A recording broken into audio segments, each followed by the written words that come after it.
எதுக்கு பர்மிஷன்? இவர் லட்சம் பேரை கூட்டிட்டு போவானா? என்ன அறிவு கட்டதனமா பேசுற? ஒரு மஸ்ரு என்ன சூப்பர் ஸ்டார், அதெல்லாம் ஒரு மஸ்ரும் கிடையாது. மக்கள் அன்றைக்கு 41 பேர் இறந்ததும் சரி, அதற்கு முன்னாடியே 2-5 பேர்கள்ல இறந்ததும் அவருடைய கூட்டங்கள்ல இறந்ததுதான் சரி. இதுக்கெல்லாம் எந்த வீட்டுல போய் யாருகிட்ட போய் எளவு விசாரிச்சாரு சொல்லு?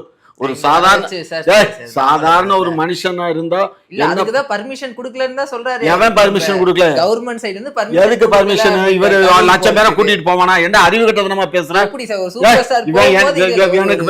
பாரு, ஒரு மஸ்ரு என்ன சூப்பர் ஸ்டார், அதெல்லாம் ஒரு மஸ்ரும் கிடையாது.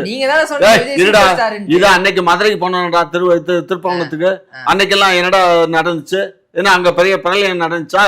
திருப்பணத்துல போய் சேர்த்து கேட்டு வந்தானா இல்லையா? அதே மாதிரி நீ போமே, ஒவ்வொரு வீட்டுக்கு போனேன்னா நீ யாரும் சொல்ல மாட்டான். நான் வரேன்னு சொல்லிட்டு டமாரம் அடிச்சுக்கிட்டு கூட்டத்தை கூட்டிட்டு போனா தான் பிரச்சனை. கூட்டம் நீ வாட்டுக்கு போ, நீ வாட்டுக்கு கார் எடுத்துக்கிட்டு நீ வாட்டுக்கு டிரைவரை கூட்டிட்டு போ, உன் மாவட்ட செயலாளர், உன் துணைத் தலைவர், யாரை வேணாலும் கூட்டிட்டு போ. ஒரு கார்ல போய் நீ அந்த வீட்டுகளில் போய் கேட்டு வர்றதுக்கு யாரும் ஒன்றும் சொல்ல மாட்டான். புரிஞ்சுக்கோ. அதுக்கு நாங்கள் பந்தோபஸ்து கொடுப்போம்.